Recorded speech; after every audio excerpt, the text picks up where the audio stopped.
أعوذ بالله من الشيطان الرجيم. بسم الله الرحمن الرحيم. إن الذين آمنوا وعملوا الصالحات كانت لهم جنات الفردوس نزلا. بسم الله الرحمن الرحيم. الحمد لله والصلاة والسلام على أهلهما أما بعد فأعوذ بالله من الشيطان الرجيم. بسم الله الرحمن الرحيم. إن الله لا يغير ما بقوم حتى يغيروا ما بأنفسهم الآية. صدق الله مولانا العظيم وبلغنا رسوله النبي الكريم ونحن على ذلك لمن الشاهدين والشاكرين والحمد لله رب العالمين. آج جس موضوع پہ ہم نے گفتگو کرنی ہے وہ ہے موجودہ دور کے جو معروضی حالات ہیں اور پوری دنیا میں ایک وبا کرونا وائرس جو پھیلی ہوئی ہے اس کے متعلق ہم گفتگو کرنا چاہتے ہیں. اس وقت کرونا وائرس کا مسئلہ ایک انٹرنیشنل اور عالمی سطح کا مسئلہ ہے جس پہ پوری دنیا انتہائی پریشان ہے. اس سلسلہ میں میڈیا پر اور گورنمنٹ کی طرف سے اور پرائیویٹ اداروں کی طرف سے بحث مباحثے بھی ہو رہے ہیں اور اس میں ایک پہلو یہ بھی ہے کہ مذہبی لوگ اور مادہ پرست لوگ ایک دوسرے کے آمنے سامنے کھڑے ہوئے ہیں، جبکہ میرا خیال یہ ہے کہ اگر ہم اس کرونا وائرس کے دو پہلو بنا لیں تو یہ مسئلہ آسانی سے سمجھ آ جائے گا. پہلے نمبر پر کرونا وائرس کا ایک دینی پہلو ہے اور دوسرے نمبر پر اس کا مادی اور سائنسی اور جسمانی پہلو ہے. پہلے نمبر پر تو یہ دیکھنا ہے کہ کرونا وائرس ایسی وبائیں، ایسی مصیبتیں، ایسی پریشانیاں اللہ تبارک و تعالیٰ کی طرف سے آتی ہیں تو ان کے اسباب کیا ہوتے ہیں اور ان کا ازالہ اور تدارک کیسے کیا جاتا ہے. اس سلسلہ میں اگر ہم قرآن و سنت کا مطالعہ کریں تو میرا خیال یہ ہے کہ اللہ تبارک و تعالیٰ نے قرآن مقدس میں اور آقا کریم علیہ السلام نے اپنے فرامین عالی شان میں ان کے اسباب بھی بیان فرمائے ہیں اور ان کے ازالے کا تدارک کا طریقہ کار بھی بیان فرمایا ہے. قرآن مقدس میں ایک مقام پہ ارشاد فرمایا لَقَدْ كَانَ فِي قَصَصِهِمْ عِبْرَةٌ لِأُولِي الْأَلْبَابِ. سابقہ اقوام کے جو واقعات اللہ تبارک و تعالیٰ قرآن مقدس میں ارشاد فرماتا ہے وہ اللہ تعالیٰ فرماتا ہے کہ عقل والے لوگوں کے لیے نصیحت ہوتے ہیں، عبرت. اب جو عقل مند قوم ہے وہ ان واقعات کو پڑھ کے انہیں نظر انداز نہیں کرتی، ان کو بالائے طاق نہیں رکھتی، بلکہ ان سے نتائج اخذ کرتی ہے اور سبق حاصل کرتی ہے. اب اس سلسلہ میں جب ہم قرآن مقدس کا مطالعہ کرتے ہیں تو بہت ساری اقوام کے واقعات اللہ پاک نے بیان فرمائے اور ان میں ان کے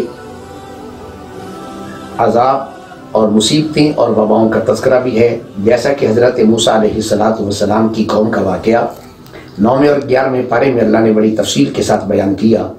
جب ان پر عذاب نازل ہوتا تھا تو قوم اللہ کے پیارے پیغمبر کی بارگاہ میں حاضر ہو جاتی. اللہ تبارک و تعالیٰ کے پیارے پیغمبر ان کے لیے دعائیں فرماتے، اللہ کی بارگاہ میں التجا فرماتے. اللہ تبارک و تعالیٰ ان ذوات قدسیہ کی دعاؤں کی برکت سے وہ عذاب اللہ تبارک و تعالیٰ ٹال دیتا تھا.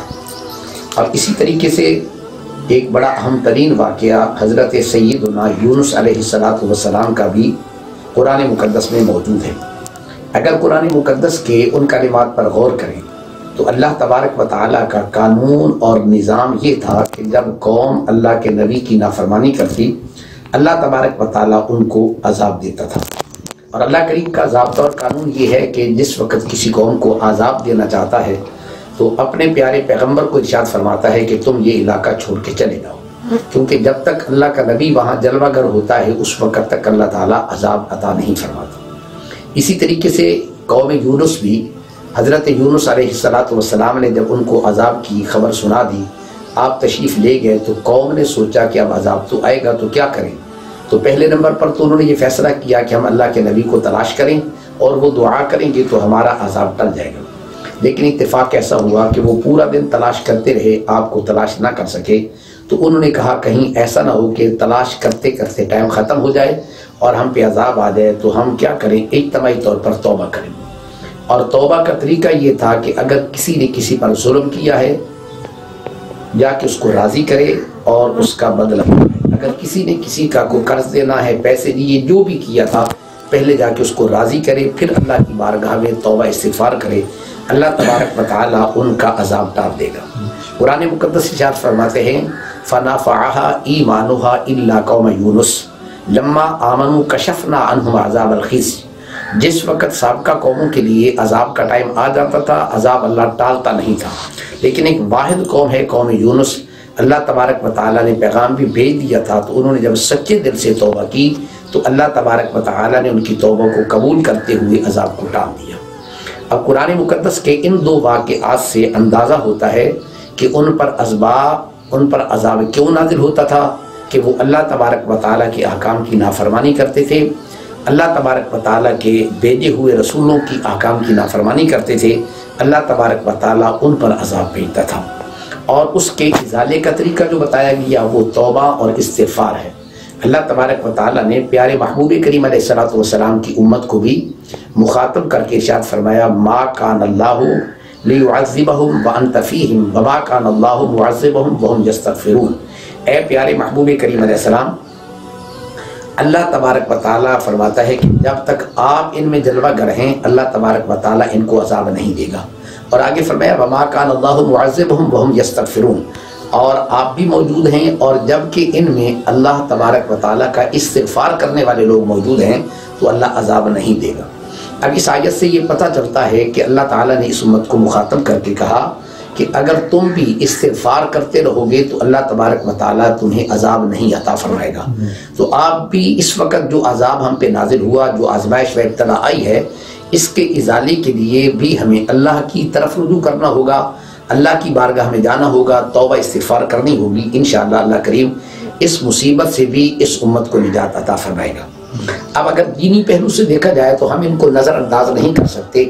دینی پہلو کے نقطۂ نظر سے اس کا حل یہی ہے کہ ہم اللہ کی بارگاہ میں توبہ کریں، استغفار کریں، اللہ تبارک و تعالیٰ کی بارگاہ کی طرف رجوع کریں۔ اگر آج سے قبل ہم نے کسی کے ساتھ زیادتی کی ہے، ظلم کیا ہے، کسی کا حق غصب کیا ہے، ان کے ازالے کی کوشش کریں۔ اس کے بعد اس کے ساتھ دوسرا پہلو آتا ہے مادی طور پر، جسمانی طور پر۔ جس وقت ہمارے ملک کے اندر گورنمنٹ بھی اور ڈاکٹر بھی اور تعلیم یافتہ حضرات بھی ہمیں کچھ ہدایات دے رہے ہیں، تو میں گزارش کروں گا کہ تمام امت کو چاہیے گورنمنٹ اور ان شعبوں کے ماہرین یعنی ڈاکٹر حضرات جو ہدایات دے رہے ہیں احتیاطی تدابیر، ان پر ہم سب کو عمل کرنا چاہیے۔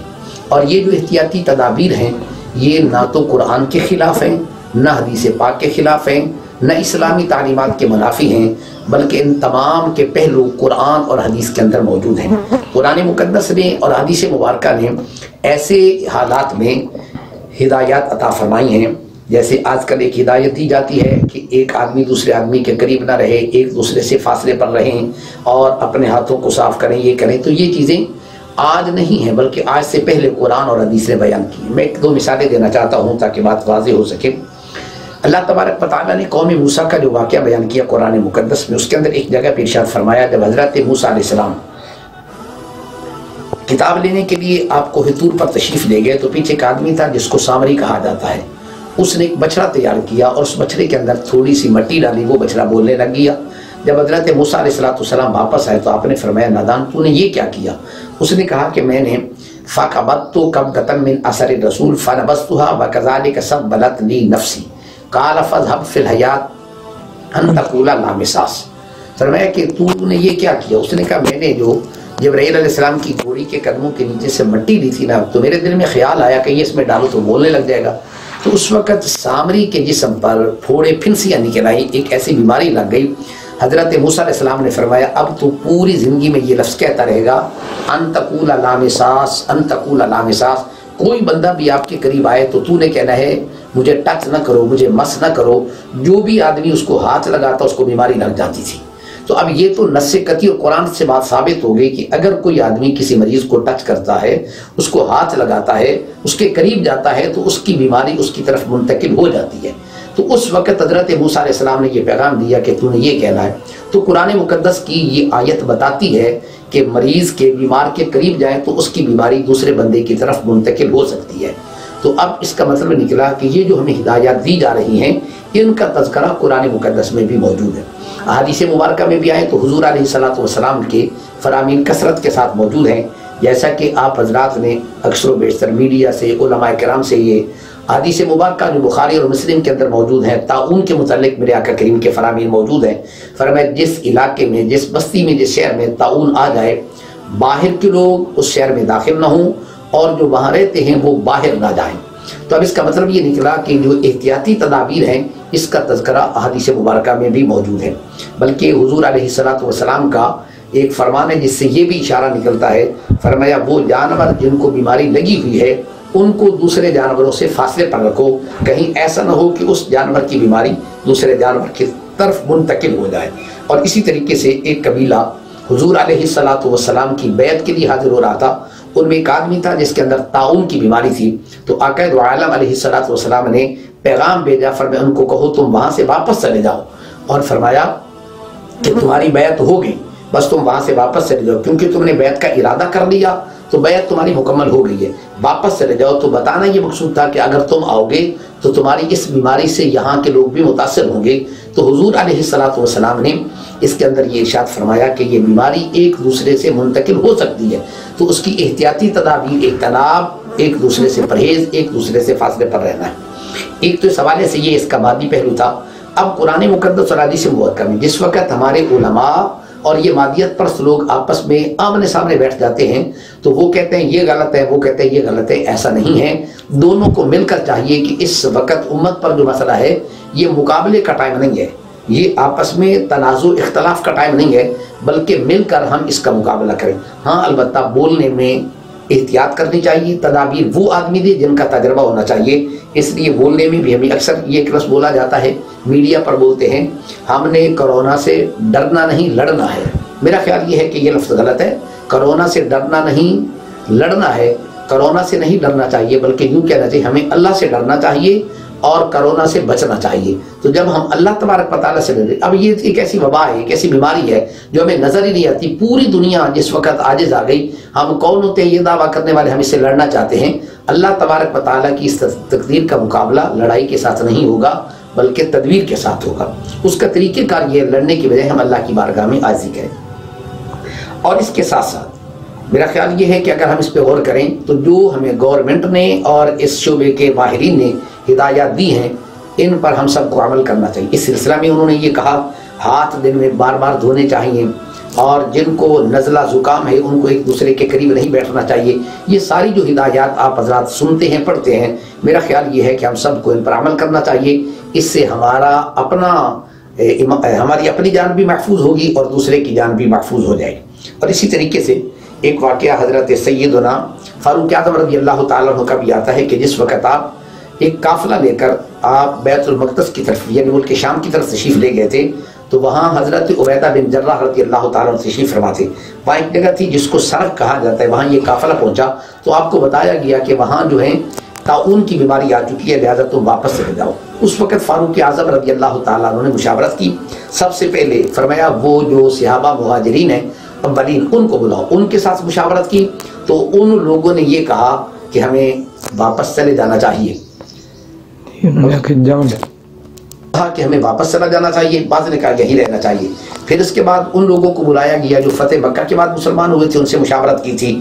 تو ابھی یہ مشاورت مکمل ہوئی تھی تو ایک صحابی حضرت عبد الرحمن بن عوف رضی اللہ تعالیٰ عنہ وہ تشریف لائے، ان سے پوچھا تو انہوں نے کہا کہ میرے سامنے حضور علیہ السلام کا ایک فرمان موجود ہے، میں وہ آپ کے سامنے پیش کرتا ہوں۔ تو انہوں نے وہ طاعون والی حدیث جو بخاری اور مسلم کی میں نے پہلے عرض کی ہے اس کو بیان کیا کہ آقا علیہ السلام نے فرمایا کہ جہاں بیماری موجود ہو وہاں سے کوئی لوگ باہر نہ جائے اور باہر والے اندر نہ آئیں۔ تو اس وقت آپ نے فیصلہ کیا کہ ہم صبح واپس چلے جائیں گے۔ حضرت عبیدہ بن جراح رضی اللہ تعالیٰ عنہ نے کہا اے پیارے عمر، کیا آپ اللہ تبارک و تعالیٰ کی تقدیر سے بھاگ رہے ہیں؟ تو حضرت فاروق اعظم نے کہا اے عبیدہ بن جراح مجھے تعجب ہے آپ کے اس جملے پر، کیونکہ آپ تو انتہائی سینئر ہیں، آپ سے توقع نہ تھی یہ جملہ کہتے، ہم تقدیر سے بھاگ نہیں رہے بلکہ تقدیر سے پلٹ کر تقدیر کی طرف ہی جا رہے ہیں۔ کیا مطلب؟ یعنی یہاں جو بیماری آئی ہے یہ بھی اللہ کی تقدیر ہے، اور ہم جو پلٹ کے جا رہے ہیں، جو تدبیر اختیار کر رہے ہیں، یہ بھی اللہ کی تقدیر ہی ہے۔ اس اعتبار سے میرا خیال یہ ہے فاروق اعظم رضی اللہ تعالیٰ عنہ نے یہ فیصلہ کیا تو یہ فیصلہ بہترین فیصلہ تھا۔ اس کی روشنی میں ہمیں بھی چاہیے کہ ہم کیا کریں جہاں جہاں یہ بیماری ہیں۔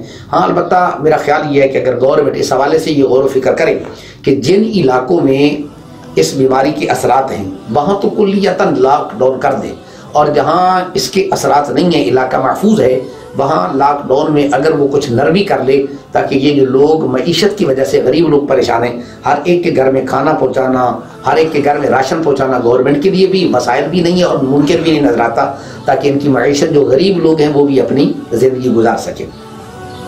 اور اس کے بعد ایک تو ہے جیسے ہمیں مادی طور پر یہ بتایا جاتا ہے، اس کے ساتھ ساتھ حضور علیہ الصلوۃ والسلام نے بھی کچھ ارشادات فرمائے ہیں، اگر ہم ان ارشادات پر عمل کریں تو میرا خیال یہ ہے کہ ان بیماریوں سے بچا جا سکتا ہے۔ حضور علیہ الصلوۃ والسلام نے بیماریوں سے بچنے کے لیے مختلف دعائیں ارشاد فرمائی ہیں، ان میں سے ایک دو دعاؤں کا بھی میں ذکر کر دیتا ہوں تاکہ ہم ان دعاؤں کو پڑھ کر اپنے آپ کو بچا سکیں۔ مثال کے طور پر ایک حدیث پاک میں آتا ہے، آقا کریم اسلام ارشاد فرماتے ہیں اگر کوئی آدمی کسی شے کو استعمال کرے اور یہ دعا پڑھے بسم اللہ الذی لا یضر مع اسمہ شیء فی الارض وہو السمیع العلیم، فرمایا اس بندے کو کوئی چیز بھی تکلیف نہیں دے گی، نقصان نہیں دے گی، بلکہ حدیث پاک کے نصوص میں غور کریں تو آقا کریم نے فرمایا بسم اللہ الذی لا یضر مع اسمہ شیء فی الارض ولا فی السماء، یعنی زمین کا بھی ذکر ہے، آسمان کا بھی ذکر ہے۔ معنی ہوگا کہ اگر کوئی آدمی یہ دعا پڑھے گا اللہ اس کو زمینی اور آسمانی دونوں بلیات سے محفوظ فرمائے گا۔ اور دوسرے نمبر پر آقا کریم علیہ الصلوۃ والسلام کا فرمان نشان ہے، اگر آپ کسی مریض کو دیکھتے ہیں، کسی بیمار کو دیکھتے ہیں جو اس کو بیماری لگی ہے، آپ یہ دعا پڑھیں الحمدللہ الذی عافانی مما ابتلاک بہ وفضلنی علی کثیر ممن خلق تفضیلا، تو جب یہ دعا پڑھیں گے تو یقیناً وہ بیماری کبھی بھی آپ کو نہیں لگ سکتی، میرے آقا کریم علیہ السلام کا فرمان نشان ہے۔ تو اب یہ اس حوالے سے چند باتیں میں نے آپ کے گوش گزار کی ہیں، دینی پہلو بھی سامنے ہے اور مادی پہلو بھی سامنے ہے۔ اس سلسلہ میں جو بھی گورنمنٹ کی ہدایات ہیں یہ اس شعبہ کے ماہرین ہدایات ہمیں دے رہے ہیں، اور علماء کرام کو بھی چاہیے کہ وہ آپس میں اختلافات اور لڑنے کی بجائے قوم کی رہنمائی کریں کہ اس مصیبت سے کیسے بچا جا سکتا ہے۔ ہاں البتہ اس سلسلہ میں آخری گزارش یہ کروں گا کہ جیسا کہ ایک سلسلہ یہ شروع ہو چکا ہے کہ ہمارے علماء کرام رات کو اذانیں پڑھتے ہیں، تو یقیناً آقا کریم علیہ الصلوۃ والسلام کے فرمان کی روشنی میں سرکار پاک نے مولا کائنات کو ارشاد فرمایا تھا آپ کو کوئی غم لاحق تھا، میرے آقا کریم نے فرمایا تم اذان پڑھو اللہ تعالیٰ تمہارا غم دور کر دے گا۔ تو اب اس سے پتہ چلتا ہے غم پریشانی آئے تو اذان پڑھنے سے یہ دور ہو جاتے ہیں۔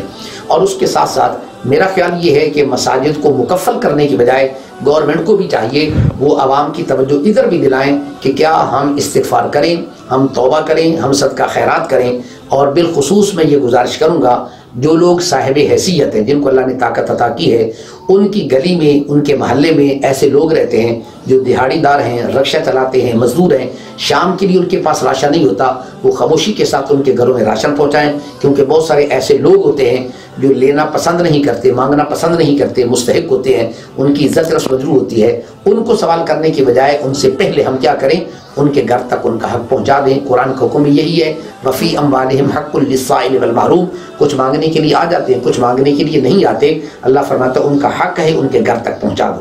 یہ چند باتیں اس حوالے سے میں نے گزارش کی ہے، دعا کریں اللہ تبارک و تعالی ہم سب کو، اس پوری امت کو اس آسمانی اور زمینی بلیات سے محفوظ فرمائے، اور اللہ تبارک و تعالی ہم سب کی حفاظت فرمائے۔ وما علیہ